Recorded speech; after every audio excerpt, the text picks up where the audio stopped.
Have you ever felt like you're drowning in stuff? Like your closets are overflowing, your shelves are cluttered, and every surface is covered in things you barely use. I used to feel that way, constantly buying more, thinking the next purchase would finally make me happy. But what if I told you that the secret to becoming richer wasn't about acquiring more, but about owning less? It sounds counterintuitive, I know. We're taught that success looks like a big house full of expensive things. But I discovered a different path, a philosophy called minimalism. And it didn't just declutter my home, it transformed my finances and my entire life. This is the story of how owning less actually made me richer in every sense of the word. It all started with a simple realization. I was spending a significant portion of my income on things I didn't truly need. The latest gadget, the trendy piece of clothing, the decorative item that just collected dust. Each purchase provided a temporary thrill, a quick hit of dopamine. But that feeling faded fast, and soon I was on the hunt for the next thing to buy, trapped in a cycle of consumerism. I was working hard, but my bank account wasn't growing. It felt like I was running on a treadmill, putting in the effort but going nowhere. Minimalism offered an escape. The core idea is simple: intentionally live with only the things you truly need or love. It's not about deprivation or living in an empty, sterile room. It's about curation. It's about making conscious decisions about what deserves a place in your life. By letting go of the non-essential, you create space, both physically and mentally, for what truly matters. And that's where the financial magic begins to happen. The most obvious financial benefit is saving money on purchases. When you adopt a minimalist mindset, you stop buying things impulsively. Every potential purchase goes through a new filter. Do I really need this? Will it add genuine value to my life? Do I already own something that serves the same purpose? Suddenly, those daily coffee shop runs, the random online shopping sprees, and the weekend mall trips lose their appeal. You start to see them for what they are: drains on your financial resources that don't provide lasting happiness.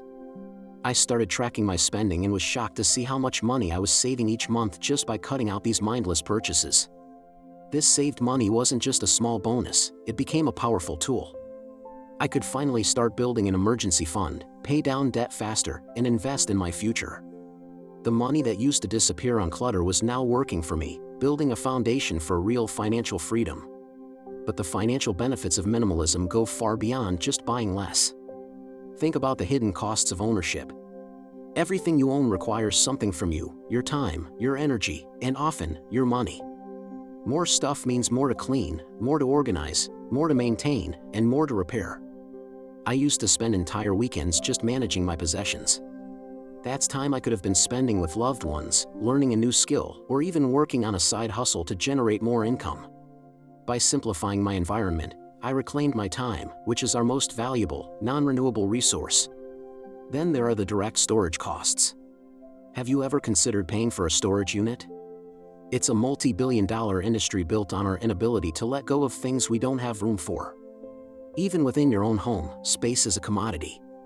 Many people buy or rent larger homes than they need simply to house their possessions. Imagine the savings if you could live comfortably in a smaller, less expensive space because you weren't storing decades of accumulated stuff. Downsizing became a real possibility, unlocking a huge potential for savings on rent, mortgage, utilities, and property taxes. This brings me to one of the most profound benefits: mental clarity. Our physical environment has a direct impact on our mental state. A cluttered home often leads to a cluttered mind. When you're constantly surrounded by excess, it creates a subtle, low-grade stress. You feel overwhelmed, distracted, and unable to focus. This clutter anxiety can affect your productivity at work, your decision-making abilities, and your overall well-being. When I decluttered my space, it was like a weight was lifted from my shoulders. My mind felt clearer, sharper. I was less stressed and more focused. This newfound mental clarity had a direct, positive impact on my career and my ability to manage my finances. I was making better decisions, not just about what to buy, but about my investments, my career path, and my long-term goals. Free from the distraction of constant consumerism and a chaotic environment, I could finally think clearly about what I wanted out of life. My goals became more defined, and I had the mental energy to pursue them with intention. This clarity is a form of wealth that money can't buy, but it certainly helps you earn more of it. Minimalism also frees you from the trap of comparison. In our social media-driven world, it's easy to fall into the habit of comparing our lives and our possessions to others. We see curated images of perfection and feel an immense pressure to keep up. This keeping up with the Joneses mentality is a recipe for financial disaster. It leads to lifestyle inflation, where your spending increases every time your income does, leaving you with no real progress in your net worth. You buy a bigger car or a more expensive watch not because you need it, but because it's what you think you're supposed to have. Minimalism breaks this cycle. When you define your own version of a rich life, based on experiences and relationships rather than possessions, the need to impress others fades away.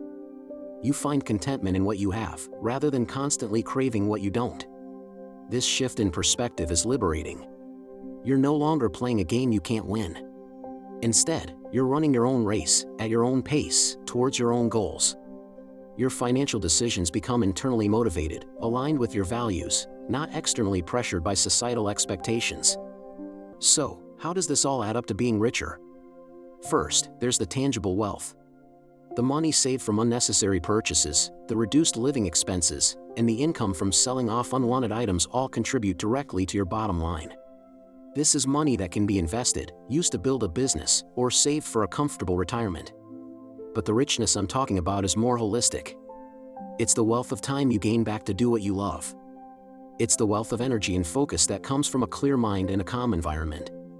It's the wealth of freedom from debt, from consumer pressure, and from the anxiety of clutter.